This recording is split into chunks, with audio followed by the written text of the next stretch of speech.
তো না, কেউ গালি দিত না, কেউ তাকে অবজ্ঞা করতো না। কিন্তু বিশ্বনবী সাল্লাল্লাহু আলাইহি ওয়াসাল্লামকে সবাই বলতেন সাদিক, সত্যবাদী, আল আমিন, বিশ্বাসী বলে ডাকতেন। কাফের বেঈমানরা পর্যন্ত আপনার আমার পয়গম্বরের কাছে সম্পদ গচ্ছিত রাখতেন, আমানত রাখতেন। কিন্তু এই পয়গম্বর কোন সময় তাদের শত্রু হলো? আল্লাহর পয়গম্বর যে সময় ঘোষণা করলেন, قل هو الله أحد الله الصمد لم يلد ولم يولد ولم يكن له كفوا أحد। আল্লাহর পয়গম্বর যে সময় তার গোত্রবাসীদেরকে ডাকলেন, ডেকে বললেন, ও আমার গোত্রবাসী, ও আমার আত্মীয় স্বজনেরা, ও আমার বন্ধু বান্ধবেরা, ও আমার কওমের লোকেরা, আমি আপনাদেরকে একটা সংবাদ দেব, সুসংবাদ জানাবো। বললেন, কি সুসংবাদ?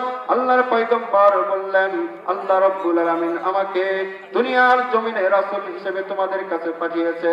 আল্লাহ এক, কুল হুয়াল্লাহু আহাদ, আল্লাহ এক, আল্লাহর কোনো শরীক নাই, আল্লাহ দ্বিতীয়। গাছের পূজা, মাছের পূজা, চন্দ্র সূর্য আগুনের পূজা, সমস্ত কিছু ছেড়ে দিয়ে এক আল্লাহর গোলামি করা লাগবে। এই সময়, যেই সময় আল্লাহর পয়গম্বর এই ঘোষণা দিয়ে দিলেন, বাবারা আমার, বন্ধুরা আমার, ও ফতুল্লাহপুরের ভাইয়েরা আমার, গভীর মনোযোগ দিয়ে শুনবেন, একটা কথা বলে শেষ করে দিচ্ছি। আল্লাহর পয়গম্বরের কোনো শত্রু ছিল না, কোনো দুশমন ছিল না। কোন সময় থেকে শত্রু হলো? যেই সময় আল্লাহর পয়গম্বর বললেন, কুল হুয়াল্লাহু আহাদ, গাছের পূজা, মাছের পূজা, চন্দ্র সূর্য আগুনের পূজা, দেব দেবীর পূজা, মূর্তি পূজা, সমস্ত পূজা ছেড়ে দিয়ে এক আল্লাহর গোলামি করা শুরু করো, এক আল্লাহকে সিজদা দাও, আমাকে রাসূল হিসেবে গ্রহণ করে নাও। সেই সময় আবু লাহাব কিন্তু পাথর একটা হাতে নিয়ে দাঁড়ায় গিয়েছিল। তারা বলতেছে, হে মুহাম্মদ, তুমি কি আমাদেরকে এই জন্য ডেকেছ?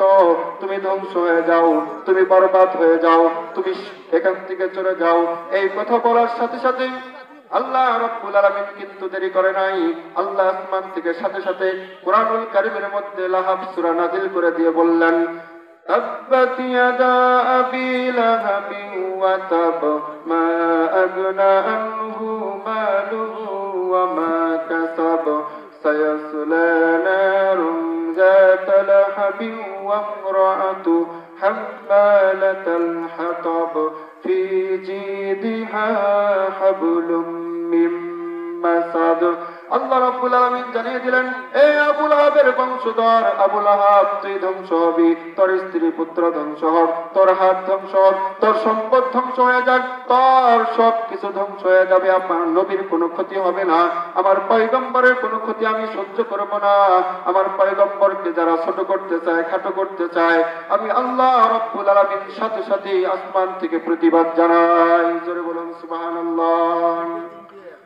সেজন্য বর্তমান সমাজে আল্লাহর পয়গম্বর বলেছেন হাদিস শরীফের মধ্যে, আল উলামা ওয়ারাসাতুল আম্বিয়া, আমি নবী একদিন এই দুনিয়ার জমিনে থাকবো না, কিন্তু আমার দেখানো পথে আমার হক্কানি উলামায়ে কেরাম থাকবে। এই উলামায়ে কেরামদেরকে যারা মহব্বত করবে, এই উলামায়ে কেরামকে যারা ভালোবাসবে, আমি আল্লাহ রাব্বুল আলামিন তাকে ভালোবাসা শুরু করে দেই। জোরে বলুন সুবহানাল্লাহ।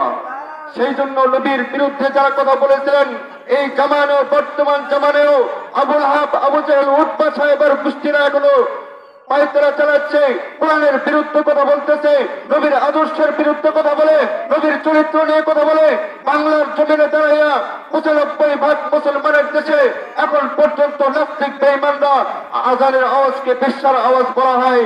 আমি বলতে চাই, স্বাধীনতা স্বাধীনতা যে নেতাই থাকো না কেন, তুমি কোন দল করো আমাদের দেখার বিষয় নয়, কিন্তু ইসলামের বিরুদ্ধে কোন নাস্তিক, কোন স্বাধীনতা, কোন বেঈমান আমার পয়গম্বরের সুন্নাহ নিয়ে, আদর্শ নিয়ে যদি চক্রান্ত করো, আল কোরআনের বিধান নিয়ে যদি চক্রান্ত করার চেষ্টা করো, আমি আল্লাহ রাব্বুল আলামিনের একজন বান্দা হিসেবে, নগণ্য বান্দা হিসেবে বলতে চাই, এই দেশের উলামায়ে কেরাম এখনো মরে নাই।